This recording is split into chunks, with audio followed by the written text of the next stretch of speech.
ॐ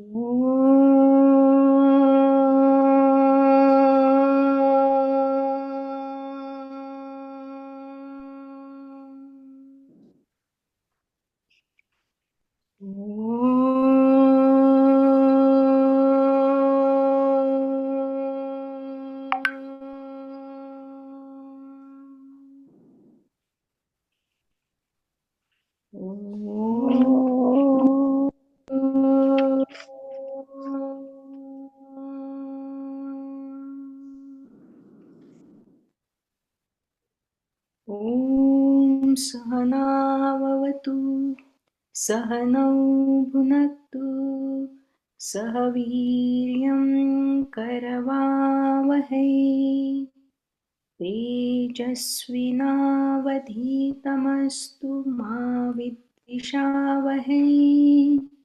ॐ शान्ति शान्ति शान्तिः।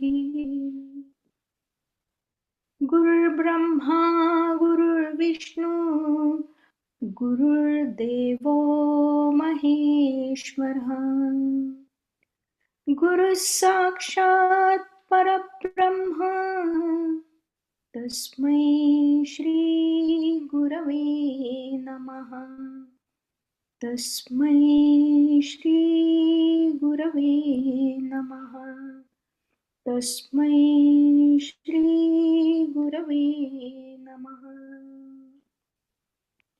अलंकापुरी पुण्यभूमी पवित्र तिथे नांदतो ज्ञानराजा सुपात्र तया ठविता महापुण्यराशी नमस्कार माझा सद्गुरु ज्ञानेश्वरासी।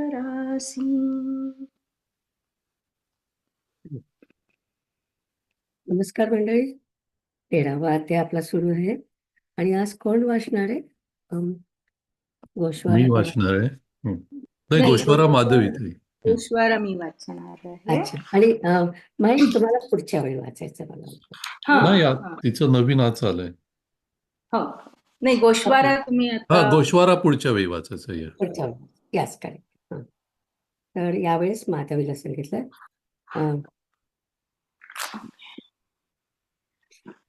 ओके, तर अध्याय 13वा प्रकृती पुरुष विवेक योग किंवा क्षेत्र क्षेत्रज्ञ योग. आपण अध्याय 13व्याला गेल्या वेळी सुरुवात केली आणि पहिले 4 श्लोक आपण कव्हर केले. त्यांच्या नेहमीच्या शैलीप्रमाणे 13व्या अध्यायाच्या सुरुवातीला सुद्धा ज्ञानेश्वर महाराज प्रथम आपल्या सद्गुरूंना वंदन करून म्हणतात की त्यांच्या कृपेमुळेच माझ्या तोंडून ही अमृतालाही फिके पाडणारी अशी गोड अक्षरे बाहेर पडत आहेत. आपल्या वक्तृत्वाचे संपूर्ण श्रेय अतिशय नम्रपणे आपल्या गुरुला देऊन आता भगवंत अर्जुनाला काय सांगत आहेत त्याचे वर्णन करण्यास ते सुरुवात करतात. या अध्यायाच्या सुरुवातीला पहिल्याच श्लोकात भगवंत क्षेत्र म्हणजे मानवी देह आणि क्षेत्रज्ञ म्हणजे हा देह ज्याच्या सत्तेने चालतो किंवा ज्याला याचे ज्ञान आहे तो क्षेत्रज्ञ, अशी क्षेत्र क्षेत्रज्ञ विचाराची चर्चा सुरू करतात. म्हणून या अध्यायाला क्षेत्र क्षेत्रज्ञ योग असेही म्हटले जाते. या देहाला क्षेत्र का म्हणतात याच्यावर कोणाची सत्ता आहे? क्षरते इति क्षेत्रहा म्हणजे जे नष्ट पावते, पेरिशेबल आहे, जसे आपले शरीर नष्ट पावते. क्षेत्र म्हणजे फील्ड किंवा शेत असेही म्हणता येईल. शेतात पेरलेले बीज जसे जे पेरले असेल त्या प्रकारचे फळ देते, तसेच या देहाने जी काही बरी वाईट कर्मे घडतात त्यांचे फळ प्रारब्ध कर्मानुसार कधीतरी ते भोगावेच लागते. परंतु या क्षेत्राला जो जाणतो तो क्षेत्रज्ञ. दुसऱ्या श्लोकात भगवंताने हेच सांगितले आहे की जो या क्षेत्राला आणि क्षेत्रज्ञाला यथार्थपणे जाणतो तेच उत्तम ज्ञान आहे असे आम्ही समजतो. तिसऱ्या आणि चौथ्या श्लोकात भगवंत अर्जुनाला या देहास क्षेत्र का म्हटले जाते, ते कसे कुठे उत्पन्न होते, या क्षेत्राचे कार्य कोणते आहे, याचा मालक कोण, हे सर्व विस्ताराने सांगणार आहेत. ज्ञानेश्वर महाराजांनी या श्लोकाचे विवेचन करताना म्हटले आहे की या क्षेत्राच्या स्वरूपाचा निर्णय करण्यासंबंधी वेद तसेच शास्त्रे आणि चार्वाक, सांख्य, न्याय्य, वैशेषिक, पूर्वमीमांसा आणि वेदांत अशी 6 दर्शने हे सर्व अगदी टेकीला आले, परंतु तरीही त्यांच्यात मतऐक्यता काही होत नाही.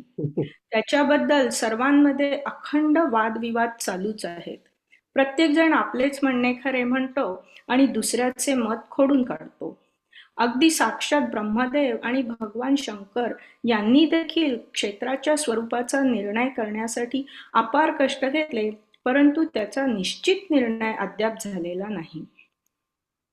जीववादी, संकल्पवादी, प्रकृतीवादी, स्वभाववादी आणि काळवादी यांनी आपापल्या दृष्टीने माझाच निर्णय योग्य कसा आहे याची चर्चा केली आहे.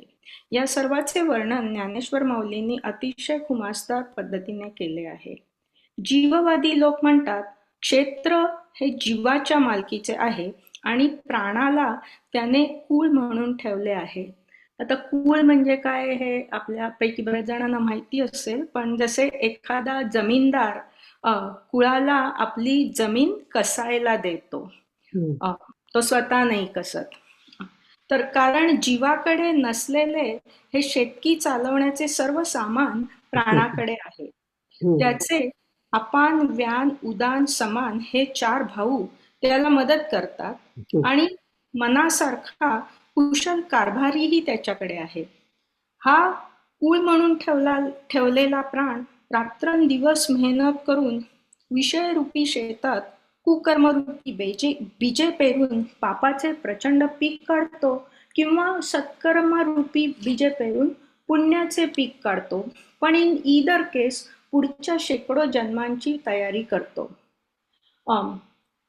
त्यावर प्रकृतीवादी म्हणतात हे तुम्ही म्हणता ते काही बरोबर नाही. खरं तर सांख्यशास्त्र जिचे वर्णन करते त्या प्रकृतीच्या मालकीचे हे शेत आहे आणि सत्व, रजतम हे 3 गुण तिने नेमून दिलेली पेरणी, रक्षण, कापणी अशी कामे करतात आणि ही प्रकृती ही क्षेत्राचा उपभोग घेते. परंतु पुढे संकल्पवादी बुद्धिमान त्यांचे म्हणणे खोडून काढतात आणि ते म्हणतात की शून्य जे ब्रह्म, त्या ब्रह्माच्या संकल्पाला निद्रावस्थेतून जाग येते आणि त्याने इच्छा केल्याबरोबर पंचमहाभूत रूपी जी पडीक पडलेली जमीन तिची मशागत वगैरे करून स्वेदजादी प्राणीवर्ग तसेच पंचमहाभूतांच्या मिश्रणाने मनुष्य शरीर निर्माण होते. पुढे स्वभाववादी लोकांनी हे संकल्पवाद्यांचे म्हणणे सुद्धा खोडून काढले.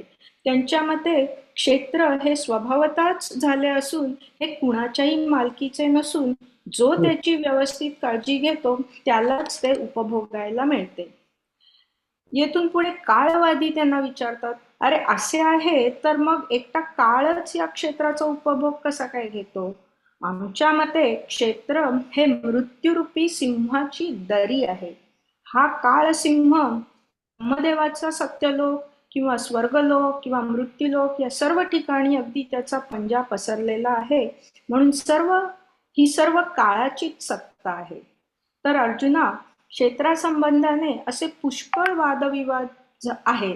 अगदी ऋग्वेदातील बृहत्साम सूत्राला देखील हे क्षेत्र समजलेले नाही. ते आता मी तुला नीट आरंभापासून शेवटपर्यंत सांगतो, ते ऐक. छान सांगितलंस, तू कव्हर केले.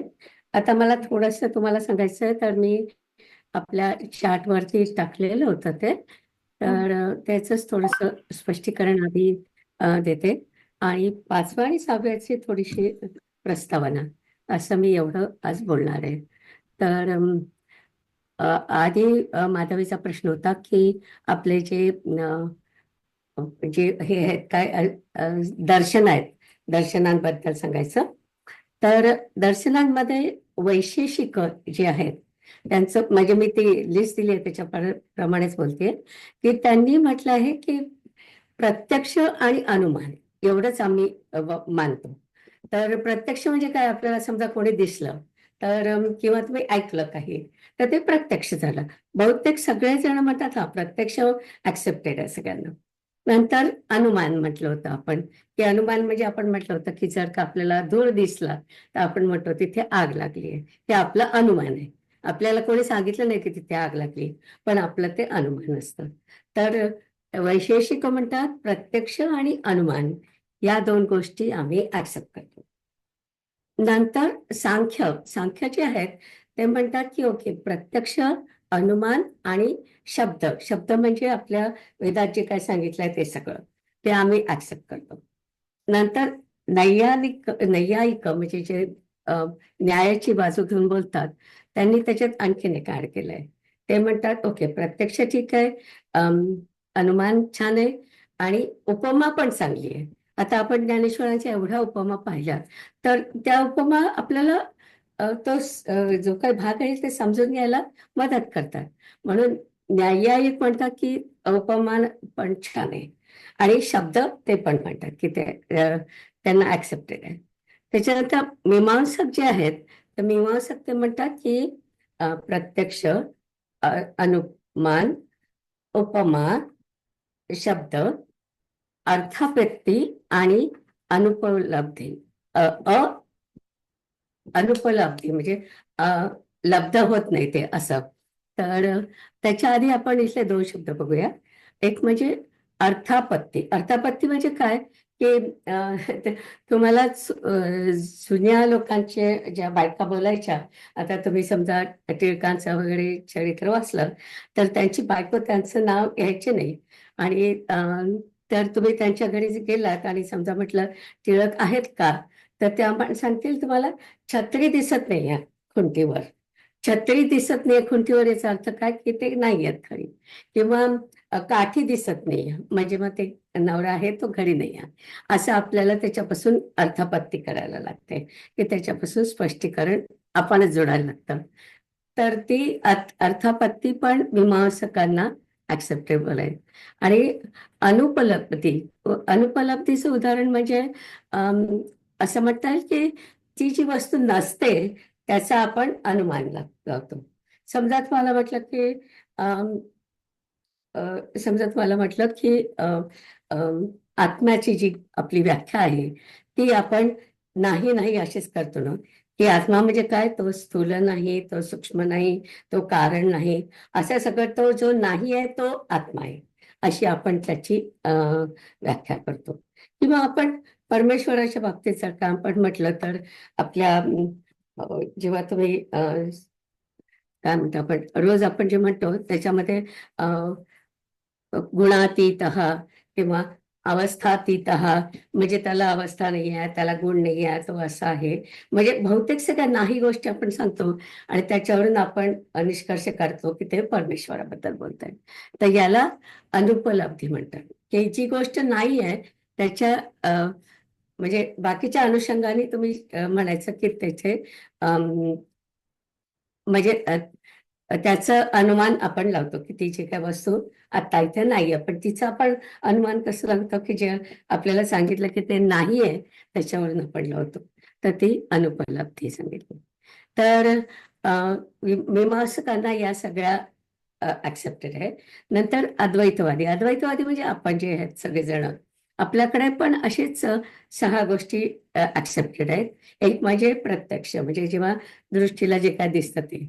दुसरं अनुमान म्हणजे आपण म्हटलं की दूर दिसला की तिथे आग आहे आपण म्हणतो. उपमान म्हणजे ज्ञानेश्वरांच्या ज्या उपमा आहेत ते आपण म्हणतो. नंतर शब्द प्रमाण म्हणजे श्रुती जे काय सांगेल ते सत्यच असतं असं आपण समजतो. आणि अर्थापत्ती म्हणजे जे काही नाही त्याचं अप्रत्यक्षपणे आपल्याला सांगितलं जातं आणि त्याच्यावरून आपण निष्कर्ष काढतो. आणि नाही सॉरी, त्याचं मी अनुपलब्धीचं बोलले ना ते. अर्थापत्ती म्हणजे म्हटलं की काठी नाहीये तिथे म्हणजे ते गृहस्थ घरात नाही असं म्हटलं ना, किंवा छत्री नाही म्हणजे ते गृहस्थ नाहीये. तर ते अर्थापत्ती झालं. आणि अनुपलब्धी म्हणजे वस्तू नाही दिसत आहे तर त्याचं आपण अनुमान काढायचं, त्याला अनुपलब्धी म्हणतात. तर आपल्या वेदांतामध्ये आपण अद्वैत वेदांत शिकतोय तर त्याच्यामध्ये या 6 गोष्टी ऍक्सेप्टेड आहेत. आणि जेव्हा तुम्ही वेगवेगळ्या कॅटेगरीज ठेवता तेव्हा तुमचं जे काय ऍक्सेप्टन्स असतं ते पण वेगवेगळं असतं, राईट? म्हणजे आता एवढ्या सगळ्या गोष्टींमध्ये जे बसेल तेच सांख्यांनी म्हटल्यामध्ये बसणार नाही, राईट? म्हणून आपल्याकडे जास्त ओपन आपलं जे फील्ड आहे ते आपलं जास्त ओपन आहे. आता त्याच्याच अनुषंगाने मी तुम्हाला हा जो 5वा आणि 6वा श्लोक आहे त्याच्याबद्दल सांगणार आहे. तर इथे आपण म्हटलं आहे की आपल्या शरीराचे 36 तत्व आहेत. तर 36 तत्व म्हणजे काय? तर आपल्या शरीर त्याच्यामुळे बनलेलं आहे असं म्हटलं जातं. तर पहिल्यांदा आपल्याकडे पंचदशी या ग्रंथामध्ये त्यांनी सांगितलंय की पंचमहाभूत आपण जे म्हणतो त्या पंचमहाभूतापासून आपलं शरीर बनलं. तर ते पंचमहाभूत आपण आधी धरतो आपल्या शरीर होण्यासाठी. आणि त्याच्यानंतरची काय तत्व आहेत ती ब्रह्मसूत्रामध्ये आपल्याला सांगितलेली आहे. तर ती पण आपल्याला इथे गीतेमध्ये सांगितलेली आहे. तर त्यांना शारीरिक क्षेत्र असं म्हणतात. जी काय तत्व इथे सांगितली आहेत 36 त्यांना. तर त्याच्यामध्ये त्यांनी कसं म्हटलंय की 5 महाभूत पंचमहाभूत, नंतर 10 आपली जी इंद्रिय आहेत म्हणजे कर्मेंद्रिय आणि ज्ञानेंद्रिय ते धरून 10, नंतर मन आणि त्या ज्या इंद्रिय आहेत त्यांचे जे विषय आहेत ते विषय पण त्यांनी त्याच्यात धरले. आणि नंतर मन, बुद्धी, अहंकार आणि ह्या गोष्टी सांगितल्या आहेत. आणि त्याच्यानंतर त्यांनी म्हटलं आहे की इच्छा, द्वेष, सुख, दुःख हे सगळं पण त्यांनी त्याच्यात धरलेलं आहे. असं सगळं करून म्हणजे आपल्या या जेव्हा आपण वाचू त्याच्यामध्ये सगळे ते आलेले आहेत 10च्या 10 म्हणजे आता मी तुम्हाला सांगितलं ते. आणि ह्याचा सगळा जो ग्रुप आहे त्या ग्रुपला त्यांनी संघात असा शब्द वापरलाय. संघात म्हणजे हा सगळा ग्रुप, हा ग्रुप मिळून आपलं शरीर होतं. तर असं त्यांनी 36 गोष्टी सांगितल्या आहेत. आता याच्यामध्ये मी तुम्हाला म्हटलं तसं की हे वेदांती असं म्हणतात. आपण गीता सांगतो म्हणजे ते वेदांतांनी सांगितलेली आहे. तर त्याच्यामध्ये हे सांगितलंय. पण जेव्हा मी लोकमान्य टिळकांचं गीता रहस्य वाचलं जेव्हा, तेव्हा त्यांनी म्हटलं आहे की ऍक्च्युअली आपण फक्त सांख्य लोकांनी आपल्याला फक्त 24 तत्व सांगितले आणि ती आपण 24 तत्वच आपण धरायला पाहिजे. पण आता एक्सप्लिसिटली सांगायचं तर आपल्याला इथे सगळी 36 पण आपल्याला इथे लिहून दिलेली आहेत ना.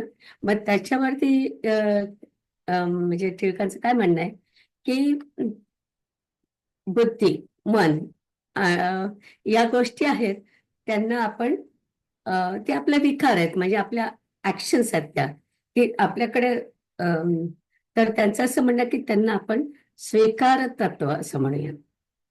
बुद्धी आणि मन जे आहे त्याला आपण स्वीकार तत्व म्हणूया. आणि त्याच्यानंतर इच्छा, द्वेष, सुख, दुःख हे कुठे निर्माण होतात? आपल्या बुद्धी आणि मनामध्ये निर्माण होतात, राईट?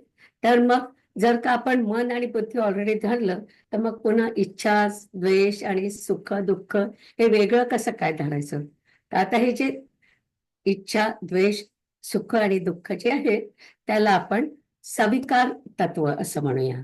तर हे सगळे शब्द मी तुम्हाला आता सांगते की सांख्यामध्ये सांगितलेली आहे. आणि टिळकांनी त्याचा पुरस्कार केलाय की अशा प्रकारे आपण त्याला ओळखायला पाहिजे. तर आपण असं म्हणूया की तत्व जे आपल्याला म्हणायचे ती आहेत प्लस स्वीकार तत्व आहेत, आणखीन अविकार तत्व जे आता आपण म्हटलं की इच्छा, दुःख, द्वेष, सुख आणि दुःख ही आपण त्याला म्हणू अविकार तत्व. तर म्हणून आपण हे जे सगळं कॉम्बिनेशन आहे त्याला आपण अशा प्रकारे आपण त्याला बघू शकतो. हे चौघ सविकार की अविकार तत्व आता तुम्ही सांगितलं? नाही, त्यांना सगळ्यांना सविकार म्हटलंय. सविकार ना? सविकार म्हटलंय. मग आधीचे अविकार आपण म्हटलं कुठले? ते स्वीकार तत्व म्हटलं. मन आणि बुद्धी यांना स्वीकार तत्व म्हटलं आणि ह्याला पण सविकार तत्व म्हटलं. सविकार तत्व. दोन्हीमध्ये स आहे. ओके. तर अशा प्रकारे सांख्याचं जे ज्ञान आहे ते पुढे घ्यावं असं म्हणतात. पण आता ज्ञानेश्वर महाराजांनी आपल्याला आधीच सांगितलं की या सगळ्यांचं काही एकमत काही होत नाही की कशावरती बोलायचं. त्यामुळे आपल्याला जे काही सांगितलंय आता गीतेमध्ये तेच आपण धरून चालणार आहे. तर सांख्यांची जी तत्व आहेत त्याच्यामध्ये आत्मा म्हणजे पुरुष, मुख्य पुरुष म्हटलं. आणि मग तत्व जे आहे ते म्हणजे प्रकृतीचे असतात असं म्हटलंय. तर मग प्रकृतीच्या तत्वांमध्ये त्यांनी आपले 24 गोष्टी सांगितल्या आहेत. तर त्या माझ्याकडे आता लिस्ट नाही आहे त्याची, पण आपण पुढच्या ह्याच्यात आपलं पुन्हा येणार आहे सगळं सांख्याचं, तेव्हा आपण ते तत्व पुन्हा बघू. तर आता आपण सुरुवात करूया. एक्सक्यूज मी, नीलिमाताई, एक प्रश्न विचारू का? हो चालेल. अहंकार तत्वामध्ये मन आणि बुद्धी आहे, मग हा. अहंकार कुठे आहे? अहंकार नाहीच आहे का? हो त्याच्यामध्येच आहे. राईट. अहंकार पण असला पाहिजे ना? अहंकार त्याच्यामध्येच आहे. एक्झॅक्टली. ओके ओके, हा. थँक्स. मन, बुद्धी आणि अहंकार एकत्र केले तुम्ही. आणि मग Yeah. बाकीचे जे खालच्या ज्या गोष्टी आहेत, द्वेष, सुख, दुःख, ईर्ष्या वगैरे ते सगळे सविकारमध्ये आले. हा, सविकारमध्ये. Okay okay, got, thank you. बरोबर आहे तुमचं. त्याच्यामध्ये म्हणायला पाहिजे होतं अहंकार पण तिथे जातो. करेक्ट. म्हणजे मग हे 24 प्लस हे 7 झाले ना, तरी 36 नाही होत ना? अजून काहीतरी आपण एक्स्ट्रा? नाही, हा, म्हणजे आपले जे विकार आहेत ऍक्च्युअली आपले जे काय म्हणतो आपल्या याच्यामध्ये येणार आहे पुन्हा की त्यांनी पूर्ण लिहिलेली आहे बघा. नाही, सांख्यांचे आपले जे 24 आहेत. झाले. हा हा. सांख्यांचे 24 आणि हे आता आपण इथे पूर्ण लिस्ट दिली आहे त्यांनी आपल्याला. अजून काहीतरी आहेत परत, हा. गीतारहस्यामध्ये Right. त्यांनी पकडले. ओके. ज्ञानेंद्रिय, कर्मेंद्रिय, तन्मात्रा, महाभूत आणि मन, बुद्धी, अहंकार एवढे सांख्यांकडे आहे. मी पुन्हा सांगते, सांख्यांकडे त्यांनी म्हटलंय की ज्ञानेंद्रिय म्हणजे नासिका, जिव्हा वगैरे असं जे म्हणतो आपण ते. कर्मेंद्रिय 5 म्हणजे 10 झाले. तन्मात्रा म्हणजे गंध, रस ते सगळे. आणि महाभूत आपले म्हणजे पंचमहाभूत हे झाले 20. आणि अंतःकरणातले त्यांनी म्हटलं आहे मन, बुद्धी, अहंकार हे झाले 23. आणि त्यांनी आत्मा त्याच्यामध्ये घेतला आहे की आत्मा म्हणजे पुरुष. असे त्यांचे 24 आहेत. बरोबर झाले. मन, बुद्धी, अहंकार हे 3 झाले. ज्ञानेंद्रिय 5, कर्मेंद्रिय 5, तन्मात्रा 5 आणि महाभूत 5. 5 5 5 5 20 आणि 3 आणि आत्मा.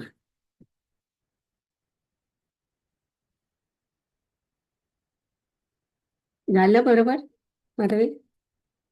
हो हो हो, बरोबर. ओके. सांख्यांचं. मग आता आपण सुरू करू ते वाचायला. ते वाचताना सुद्धा आपल्या लक्षात येईल की ज्ञानेश्वरांनी तेवढा त्याचा अभ्यास केला आहे. बापरे. तर आता वाचवा. कोण वाचतंय? महेश. मी वाचणार आहे. आणि हा, आणि तर मनीषाताई नाही आहे तर मी कंटिन्यू करू का त्यांचं पण? हो चालेल चालेल. ओके. हा, अहो तुम्ही स्क्रीन दाखवाल आता.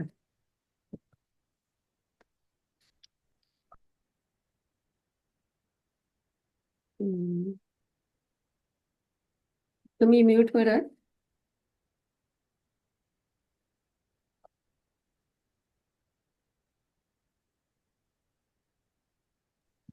ठीक आहे का? दिसतंय? हो, नाही दाखवत, अजून दिसत नाही. दिसत नाही? हा, दाखवा पुन्हा. मगाशी दाखवा. आपण काय केलं होतं? एक मिनिट पुन्हा शेअर करतो. हा. आणि हे घेतलं.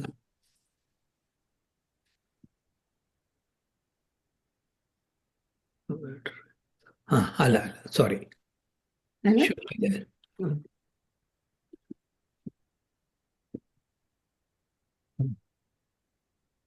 Share, okay. Hold on please, just 1 minute. दिसतंय का? हं. हम्म, ओके. ओके. थोडं वरती केलं तरी चालेल. आपण 5 पासून घेणार आहे. हा, 71 ओळे झाले त्या मागच्या वेळेला. हं.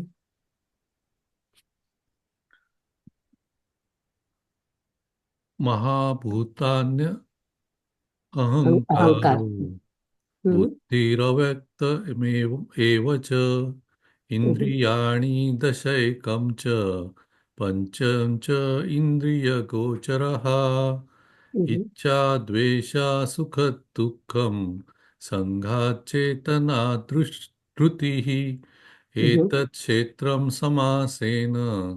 सविकारम् उदाहृतम्. हं. पहा, 5 पंचमहाभूते, अहंकार, बुद्धी, अव्यक्त, मूळ प्रकृती आणि 10 इंद्रिये व 11वे मन आणि इंद्रियांना गोचर असे 5 10 विषय, हं. 5 इच्छा, द्वेष, सुख, दुःख, चेतना, धैर्य आणि संघात हे हं. विचारांचं क्षेत्र आहे असे संक्षिप्ताने सांगितले आहे. तर 5 महाभूतांचा समुदाय आणि एक अहंकार, बुद्धी, अव्यक्त, 10 इंद्रियांचा समुदाय, आणखी एक मन, 10 विषयांचा समुदाय, सुख, दुःख, द्वेष, संघात, इच्छा आणि चेतना धृती सर्व मिळून 36 तत्वे. याप्रमाणे तुला सर्व क्षेत्र स्पष्ट सांगितले. आता महाभूते कोणती व विषय कोणते, इंद्रिये ती कशी, हे निरनिराळे एक एक सांगतो. तर पृथ्वी, जल, अग्नी, वायू, आकाश ही तुला सांगितली. ती ही पंचमहाभूते समज. आता जागृतावस्थेत स्वप्न जसे लीन असते, अथवा अमावस्येच्या दिवशी चंद्र जसा गुप्त असतो, अथवा लहान बालकामध्ये तारुण्य जसे गुप्त असते, अथवा न उमललेल्या कळीत जसा सुवास गुप्त असतो, फार काय सांगावे अर्जुना, फार काय सांगावे अर्जुना. लाकडामध्ये अग्नी जसा गुप्त असतो आणि प्रकृतीच्या पोटात जो अहंकार गुप्त असतो, ज्याप्रमाणे शरीरातील धातूंमध्ये गुप्त असलेला ज्वर प्रगट होण्यासाठी कुपत्याच्या निमित्ताची वाट पाहत असतो. मग कुपत्य झाल्याबरोबर तो शरीराला जसा आतून बाहेरून व्यापून टाकतो, त्याचप्रमाणे अर्जुन, पंचमहाभूतांची गाठ पडल्यावर, पंचीकरण झाल्यावर, ज्यावेळेस देहाचा आकार स्पष्ट होतो, त्यावेळेस जो देहाला चोहीकडे नाचवतो, कर्म करण्यास लावतो, तो अहंकार होय. हं. अहंकाराची गोष्ट काही विलक्षणच आहे. ती अशी की अहंकार हा अज्ञानी पुरुषाच्या मागे विशेष करून लागत नाही, परंतु ज्ञानवान पुरुषाचे नरडे धरतो आणि त्याला नाना प्रकारच्या संकटात गोते खावयास लावतो. आता बुद्धी जी समजावी, ती पुढे सांगितलेल्या लक्षणांनी समजावी, ती सांगतो. अर्जुना ऐक. असे यादव श्रेष्ठ श्रीकृष्ण म्हणाले. तर कामाच्या जोरावर वृत्तीसह इंद्रिये ही विषयांचे समुदाय जिंकून येतात आणि म्हणजे जाणतात. त्या सुखदुःखांच्या लुटीचा अंतःकरण जेव्हा जीवाला हिशेब द्यायला लागते, तेव्हा सुख व दुःख या दोन विषयी यांच्या बऱ्या वाईटाविषयी ही जी योग्य निवड निश्चित करते, हे सुख, हे दुःख, हे पुण्य, हे पाप, अथवा हे अशुद्ध, हे शुद्ध, याप्रमाणे जी निवड करते, जिला निंद्य आणि उत्तम हे कळते, जी लहान व थोर समजते व ज्या दृष्टीने जीव विषयांची परीक्षा करतो, जी तेज तत्वाचे उत्पत्ती स्थान आहे, जी सत्वगुणाची वाढती अवस्था आहे आणि जी आत्मा व जीव या जागेमध्ये राहते. अर्जुना, ती सर्व बुद्धी होय असे तू समज. आता अव्यक्ताचे चिन्ह आहे. हे महामते अर्जुना, सांख्यांच्या सिद्धांतामध्ये जी प्रकृती सांगितली आहे तीच येथे सांप्रक आहे. आणि सांख्य नामक योगाच्या मताप्रमाणे तुला प्रकृती ऐकवली तेव्हा परा व अपरा या दोन्ही प्रकारची जेथे अध्याय 7 श्लोक 4 व 5 मध्ये तुला प्रकृतीची फोड करून सांगितली. तेथे त्यापैकी दुसरी परा म्हणजे जीवदशा नामक प्रकृती आहे. अर्जुना, तिला अव्यक्त असे दुसरे नाव आहे. जीवरूप प्रकृतीला येथे अव्यक्त का म्हणायचे याची स्पष्टता येथून करतात. तर रात्र उजळल्यावर जसे तारे तार रात्र उजाडल्यावर तारे जसे आकाशात लीन होतात, अथवा सूर्यास्त झाल्यावर प्राण्यांचे व्यवहार थांबतात, अथवा अर्जुना, देह गेल्यावर देहाधिक उपाधी केलेल्या कर्मांच्या पोटात लीन होऊन असते, अथवा बीजाच्या आकारात ज्याप्रमाणे संपूर्ण झाड लीन रूपाने असते किंवा वस्त्र पण तंतुरूपाने राहते, त्याप्रमाणे स्थूल धर्म टाकून पंचमहाभूते व पंचमहाभूतांपासून झालेल्या प्राण्याचे समुदाय हे सूक्ष्म होऊन जेथे लीन होऊन जातात, अर्जुना, ते म्हणजे अव्यक्त असे समज. आता इंद्रियांचे सर्व प्रकार ऐक. तर कान, डोळे, त्वचा, नाक, जिव्हा ही 5 ज्ञानेंद्रिये आहेत असे समज. या 36 तत्वांच्या मेळ्यात बुद्धी ही या 5 इंद्रियांच्या द्वाराने सुखदुःखाची वाटघाट करते. आणि जीभ, हात, पाय, उपस्थ आणि गुद हे आणखी 5 इंद्रियांचे प्रकार आहेत. कर्मेंद्रिये ज्यास म्हणावीत तीही समज. कर्मेंद्रिय असे मोक्षाचे स्वामी श्रीकृष्ण सांगतात. कर्मेंद्रिये ज्यास आहेत ती ही समज असे मोक्षाचे स्वामी श्रीकृष्ण सांगतात. अर्जुना, आई, शरीरामध्ये क्रियाशक्ती म्हणून जी प्राणांची स्त्री आहे तिचे शरीराच्या आत येणे व बाहेर जाणे या 5 द्वारांनी होते. याप्रमाणे 10 इंद्रिये सांगितली असे देव म्हणतात. आता मन हे कशा प्रकारचे आहे ते निश्चयाने आता मन हे कशा प्रकारचे आहे ते निश्चयाने आहे.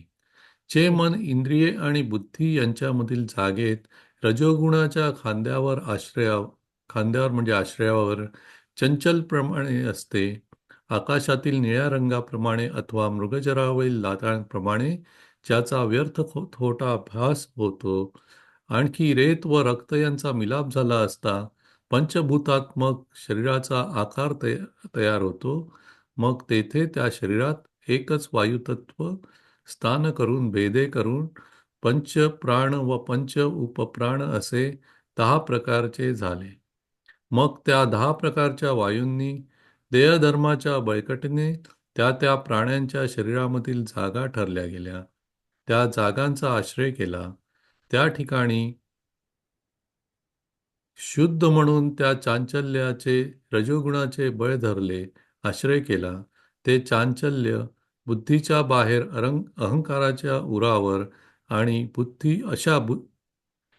ते चांचल्य बुद्धीच्या बाहेर अहंकाराच्या उरावर अशा बुद्धी व अहंकार यांच्यामधील जागेत बळकट होऊन बसले.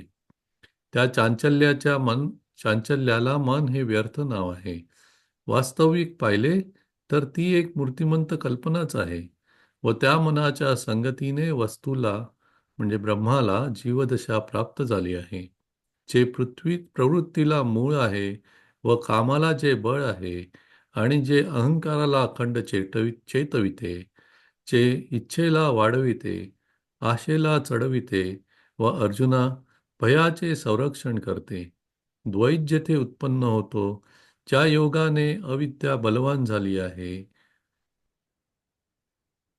व जे इंद्रियांना विषयात ढकलते, जे आपल्या संकल्पाने सृष्टी बनवते व लागलीच विकल्पाने मोडते आणि मनोरथाच्या उतरंडी उतरते व रचते, जे भ्रांतीचे कोठार आहे, जे वायू तत्वाच्या आतला गाभार आहे व व ज्याने बुद्धीचे द्वार झाकले आहे. अर्जुना, ते मन होय. यात काही अन अन्य अन्यथा नाही. आता विषयाची वेगवेगळी नावं आहे. तर शब्द, स्पर्श, रूप, रस व गंध हे 5 ज्ञानेंद्रियाचे 5 प्रकारचे विषय आहेत. या 5 द्वारांनीच ज्ञान बाहेर धावते. ते कसे? तर जसे हिरवेगार गवत उगवलेल्या कुरणामध्ये जनावरे भांबवतात, तसे ज्ञान भांबवते. मग तोंडाने स्वर आणि अक्षरे व विसर्ग यांचा उच्चार करणे, अथवा हाताने घेण्याची व टाकण्याची क्रिया करणे, पायाने चालणे, उपस्थाने मूत्राचा त्याग करणे व गुदाने मलाचा त्याग करणे, हे 5 कर्मेंद्रियाचे खरे 5 विषय आहेत.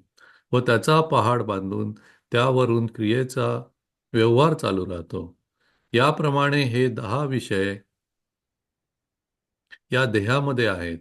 आता इच्छा काय तेही सांगण्यात येईल. मग मागील भोगलेल्या गोष्टींच्या आठवणीने व दुसऱ्याच्या मुखातून ऐकलेल्या शब्दांनी कान झाकावेसे वाटतात. आता शब्द कानावर येऊन पडताच ची वृत्ती जागी होते. इंद्रिये व विषय यांची भेट होता क्षणीच कामाचा हात धरून जी वृत्ती वेगाने उठते. ची वृत्ती उठली असता मन एकसारखे धावावयास लागते व जेथे प्रवेश करू नये तिथे इंद्रिये तोंड खुपसतात.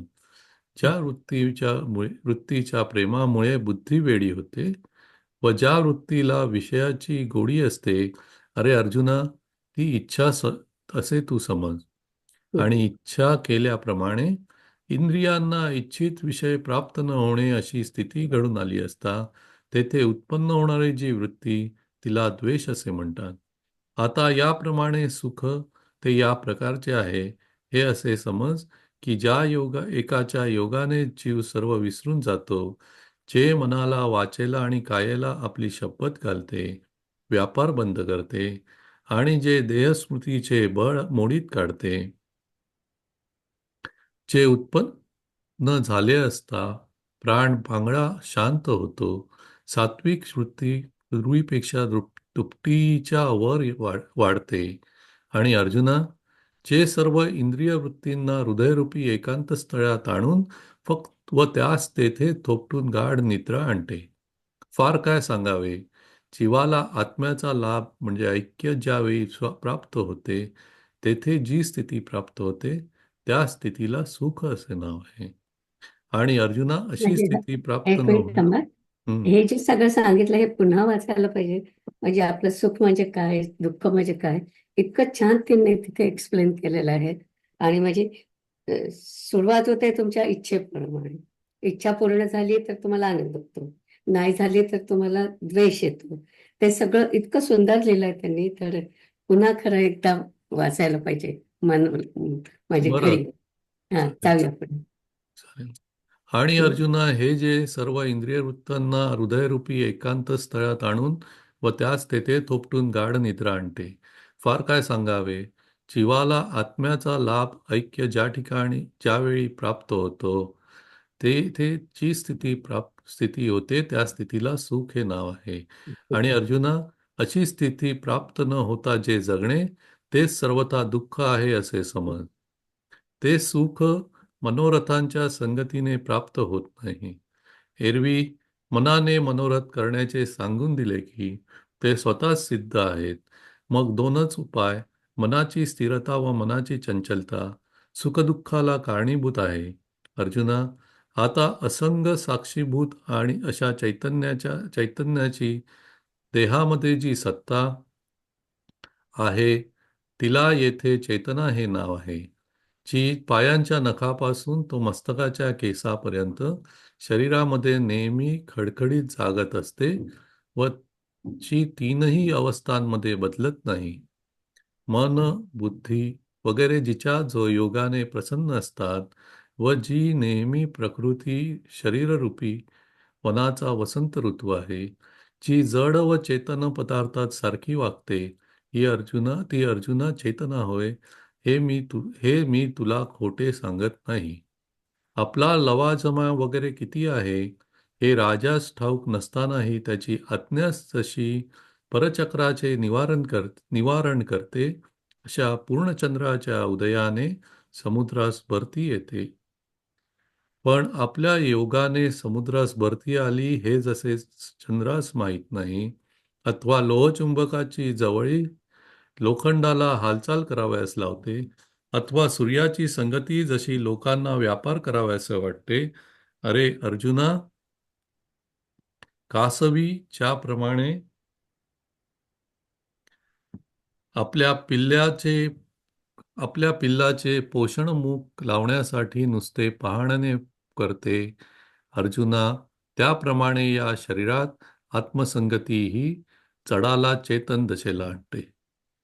आता आपण हे म्हणूया का ओवी आता होऊया 141. बरोबर 140 झाली. Very good.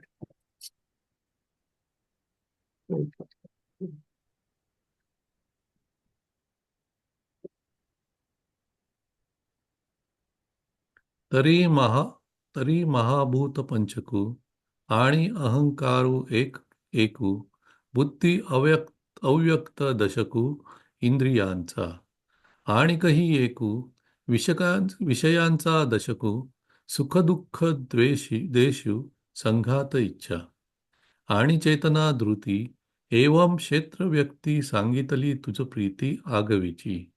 आता महाभूते कवण विषयो कैसी करणे, हे वेगळागेपणे ऐकेक सांगतो.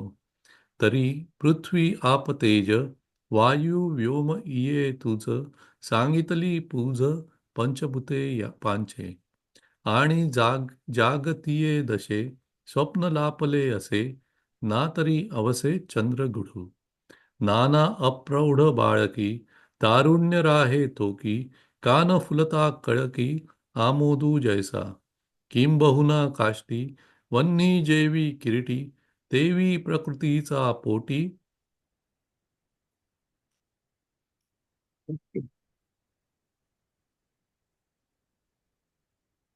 गोप्युजो असे जैसा जरू धातू गतू अपत्याचे मीश पाहतू मग जालिया आतू बाहेरी व्यापी तैसी पाचाची गाठी पडे जै देहाकार उघडे तै नाचवी चौकडे तो अहंकार उगा तव नवल अहंकाराची गोठी विषय न लागे अज्ञाना पाठी सज्ञानाचे झोंबे कंठी नाना संकटी नाचावी आता बुद्धी जे म्हणजे जे ते ऐसा चिन्ही जाणीजे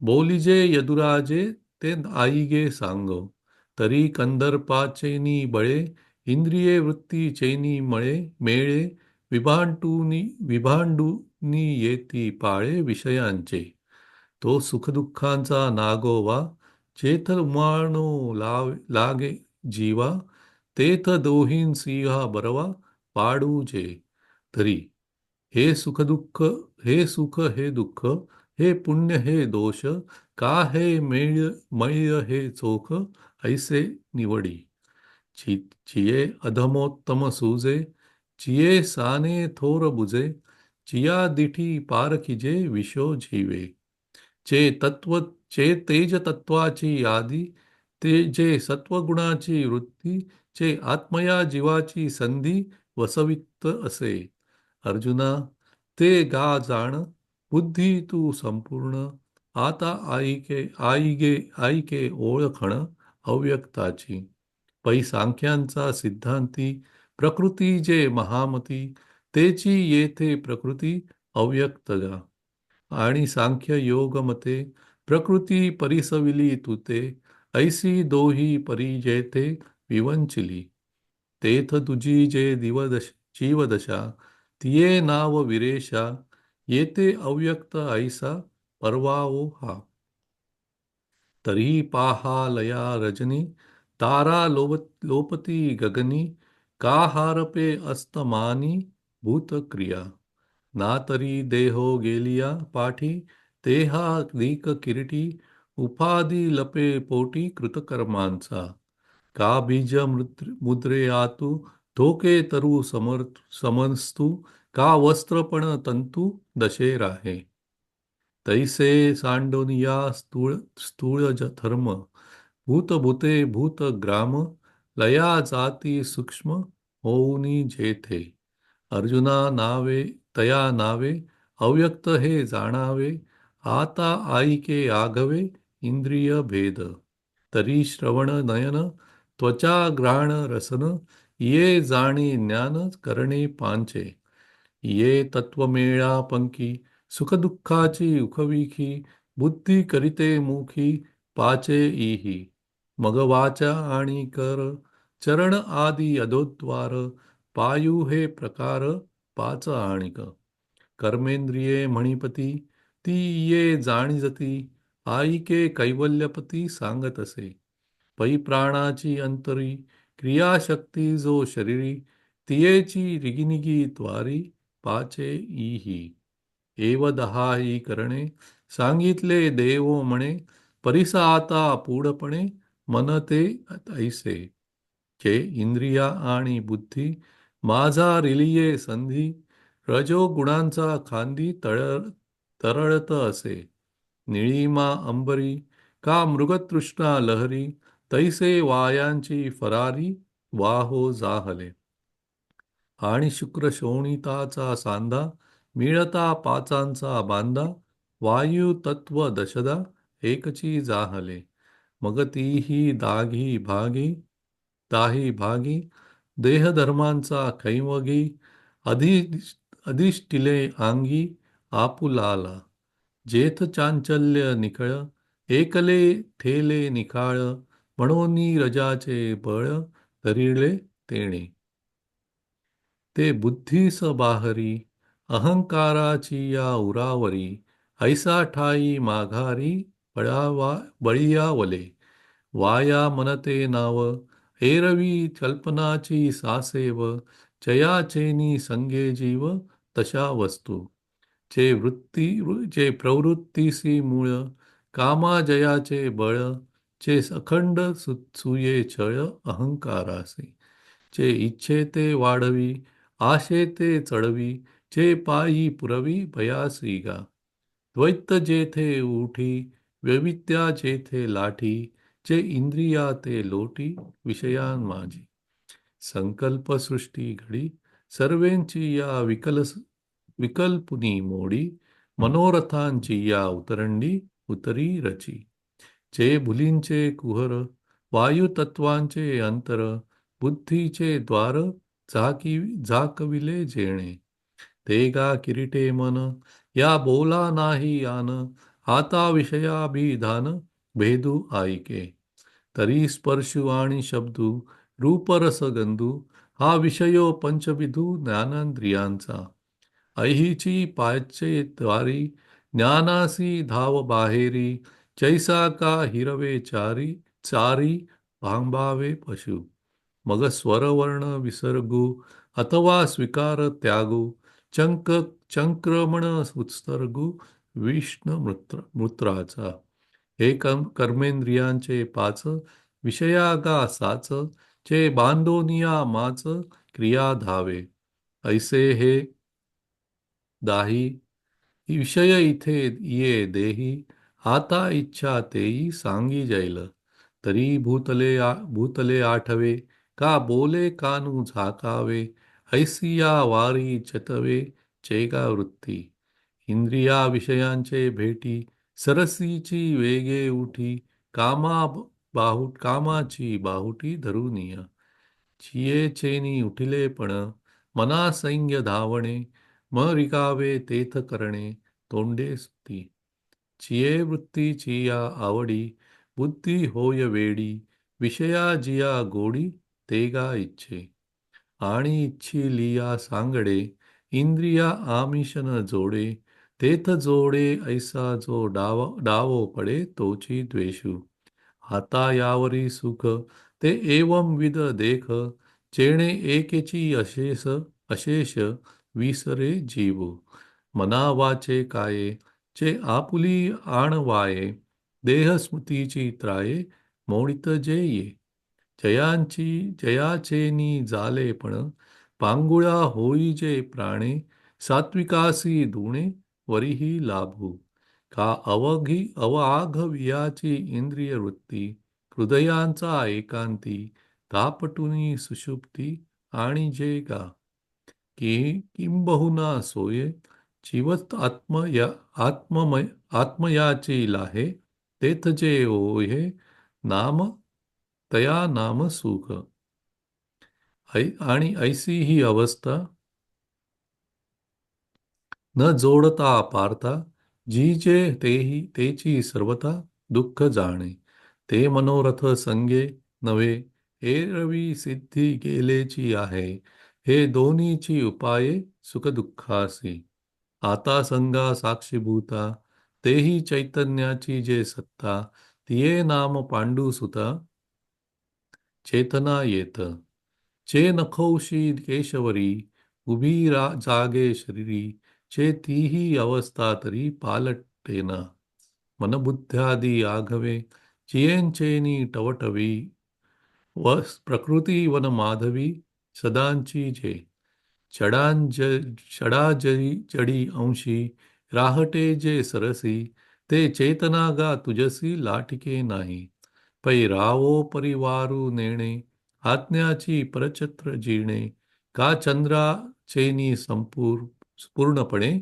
सिंधू भरती नाना भ्रामकाचे सन्निधान लोहो करी संचेतन का सूर्यसंगी जन चेष्टवी गा अगामुखमेळे वीण पिलियाचे शोषण करी निरीक्षण कुर्मी चेवी पार्थातिया परी आत्मसंगी ये शरीरी सजित्वताचा करी उवेगू जडा.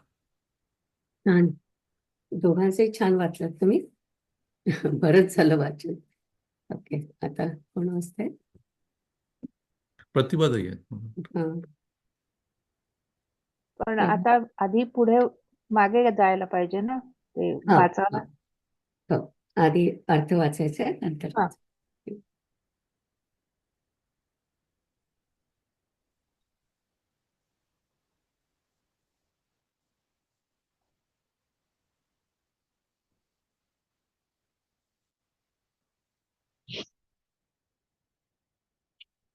एकशे 42 पासून वाचायचं ना.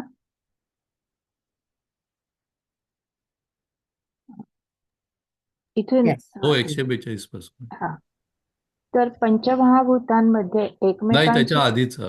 त्याच्या आधीच याप्रमाणे याप्रमाणे अर्जुना जडाला चेतन दशा आणल्या कारणाने त्या आत्मसत्तेला चेतना असे म्हटले जाते. आता धैर्याच्या विचाराचा प्रकार ऐक. तर पंचमहाभूतांमध्ये एकमेकांची त्यांच्या जातीच्या स्वभावाने उघड वैर आहे. पाणी पृथ्वीचा नाश करीत नाही काय? पाण्याला तेज आटवून टाकते. तेजाचे आणि वायूचे वैर आहे आणि आकाश तर स्वभावतः वायूला नाहीसे करते. त्याप्रमाणे कोणत्याही वेळी आपण कशानेही न मळता जे सर्व वस्तूमध्ये शिरून पुन्हा सर्वाहून स्वरूपतः अलग असते ते हे आकाश होय. अशी पाचही महाभूते एकमेकांना सहन करीत नाहीत असे त्यांचे स्वभावतः वैर असूनही ती पंचमहाभूते एक होऊन देहाच्या रूपाने प्रकट होतात. म्हणजे वैराविषयी वादविवाद सोडून एकोप्याने राहतात. इतकेच नव्हे तर अर्जुना आपल्या गुणाने एक दुसऱ्याला पोषित असतो.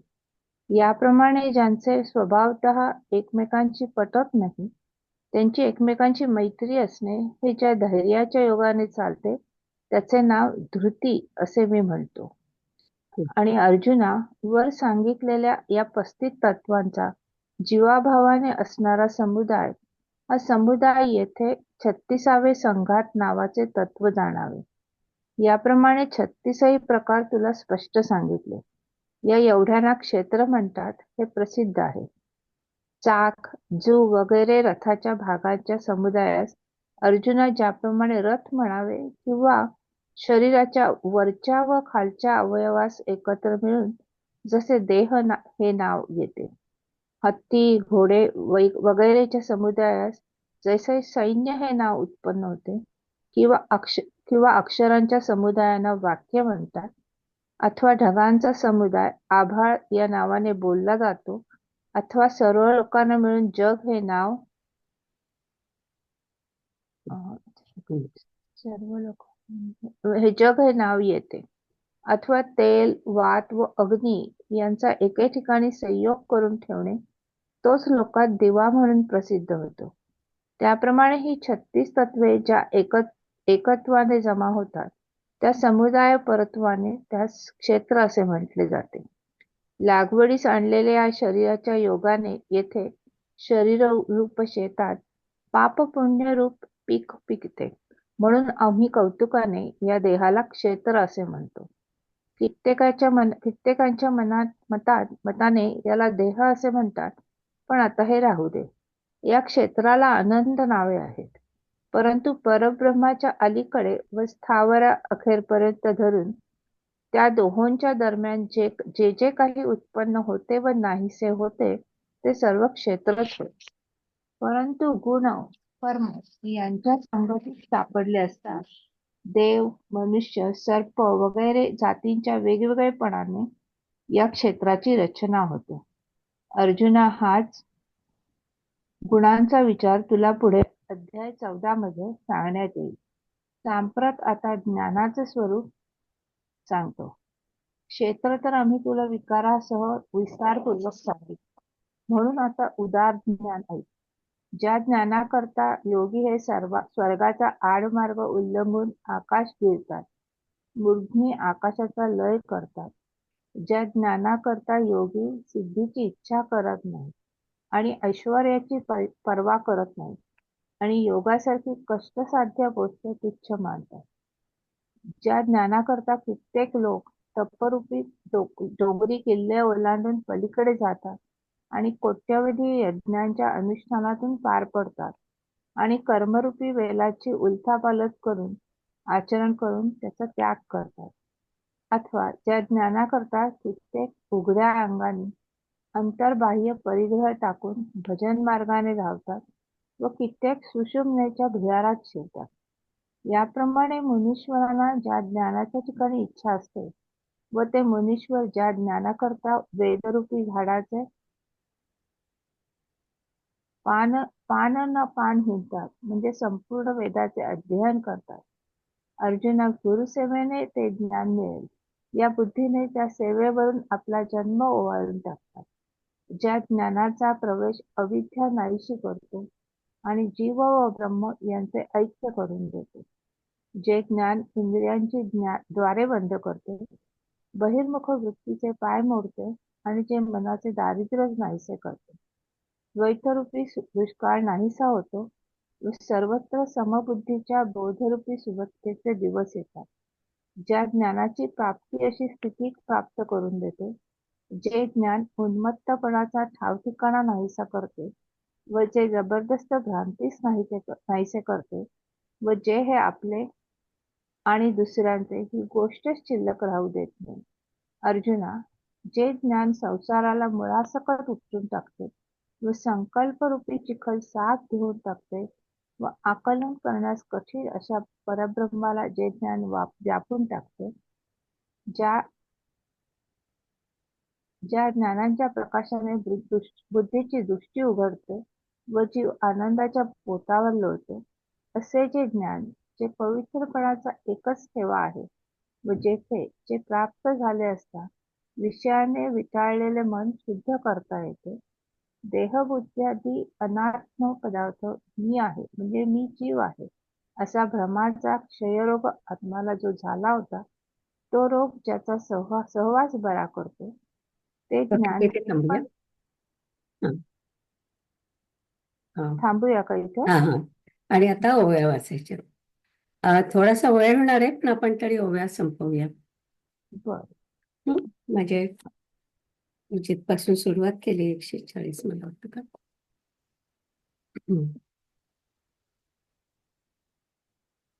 141 पासून ओव्या हं. म्हणा.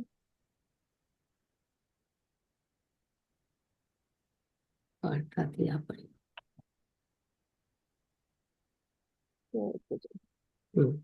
मग ती येते चेतना मणिपय पै पार्था या पार्थातियावरी आत्मसंगती ये शरीरी सजित्वाचा करी उपयोगू जना मग येते चेतना मणिपय पै अर्जुना आता धृती विवंचना रेडू आयुक तरी तत्वा परस्परे उघड जाती स्वभाव वैरे नवे पृथ्वी ते नीरे न नाशिजे निराते आटी तेज तेजा वायुसी झुंज आणि गगन तव सहज वायू भक्षी देवीची कोणेही वेळी आपण काळीसायाही न मिळे आत रिगोनी वेगळे आकाश हे ऐसी पाचही भूते न साहती एकमेकाते ती तियेही ऐक्याते देहासी ऐकी द्वंद्वाची उखी उखी सोडून वसती एकी एकेकाते पोखी निज गुणे गा ऐसे न मिळे तया साधने चळे धैर्य जेणे तया नाव म्हणे धृती मिळवा आणि जिवेसी पांडवा या 36 मेळावा तो हा येथ जाणावा संघातू पैका एवं 36 भेद सांगितले तुझ विशद यया येतुले याते प्रसिद्ध क्षेत्र म्हणजे रथांगाचा मेळावा जेवी रथू म्हणजे पांडवा का अर्धोत्व अवयवा नाच देह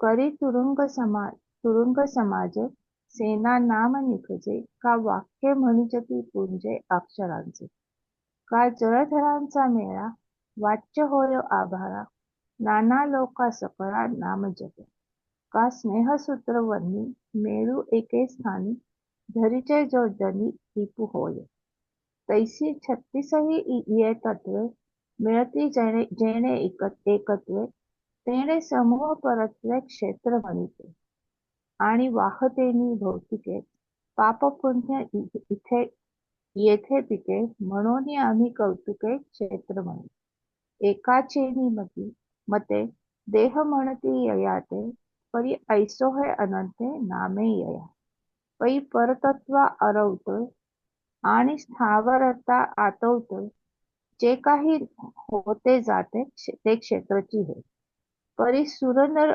उरगी घडत आहे योनी विभागी ते गुणकर्म संगी पडिले जाते पुढे करता का हो.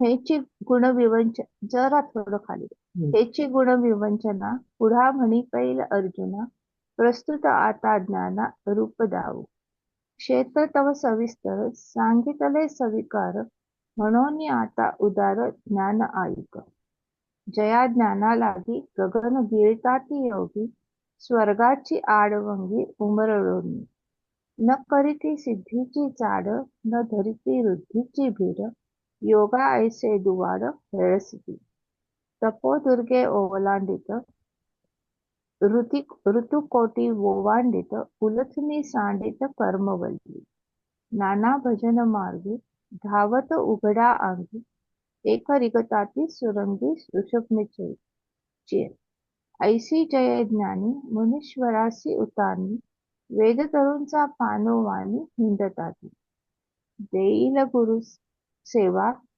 या बुद्धी पांडवा जन्माचा सांडोवा टाकीत जय जया ज्ञानाची रिगवणी अविद्ये उणे आणि जीव आत्मया बुझावणी मांडूनी दे जे इंद्रियाचे द्वारे आडी प्रवृत्तीचे पायमोडी जे दैन्याची फेरी मानसाचे द्वैताचा दुकाळू पाहे साम्याचे सुयाणे होये जया ज्ञानाची सोये ऐसे करी मदाचा ठावोची तुसी जे मोहाते ज्ञानाची सोये ऐसे करी मदाचा ठावोची पुसी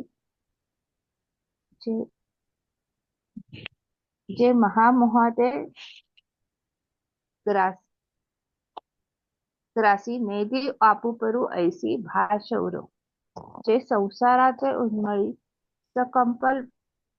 संकल्प पंकू पाखाळी अनावरा वेटोळी ज्ञेयाते जे जयाचे नि उजाळे उघडती बुद्धीचे डोळे, जीवू दोंडावरी लोळे आनंदाची. ऐसे जे ज्ञान पवित्रैक निधान, जेथ विटाळले मन चोख पिजे. आत्मया जीवबुद्धी, जे लागिले होती क्षयव्याधी, जे जयाची या सन्निधी निरुजा करी. ही अनिरूपी. मला वाटतं ते इतकंच वाचायचं होतं ना? मला ते इतकंच हो, वाटायचं ना. हो. नीरज, ओके. थँक्यू. छान वाचलंस. या, करू आता. आता विश्वात्मके देवे, वीणे वाग्यज्ञे तोषावे, तोषो नियामज द्यावे पसाय दान हे. जे खळांची व्यंकटी सांडो, तया सत्कर्मी रती वाढो, भूता परस्परे पडो मैत्र जीवांचे, दुरितांचे तिमिर जावो, विश्वस्वधर्म सूर्ये पाहो, जो जे वांछील तो ते लाहो प्राणिजात. वर्षत सकळ मंगळी, ईश्वर निष्ठांची मांदियाळी, अनवरत भूमंडळी भेटतू भूता. चला कल्पतरूंचे आरव, चेतना चिंतामणीचे गाव, बोलते जे अर्णव पियुषांचे. चंद्रमे जे लांछन, मार्तंड जे तापहीन, ते सर्वाही सदा सज्जन सोय रे होतु. किंबहुना सर्वसुखी पूर्ण हो नीती लोकी, भजी जो आदिपुरुषी अखंडित. आणि ग्रंथोपजीविये विशेषी लोकीये, दृष्टादृष्ट विजये होवा विजी. येथ म्हणे श्री विश्वेश्वराओ, हा होईल दान कसाओ, येणे वरे ज्ञान देवो, सुखिया झाला, सुखिया झाला, सुखिया झाला. ओम पूर्णमद पूर्णमिदं पूर्णात् पूर्णमुदच्यते, पूर्णस्य पूर्णमादाय पूर्णमेवावशिष्यते. ओम शांती शांती शांती. थँक्यू. चांगली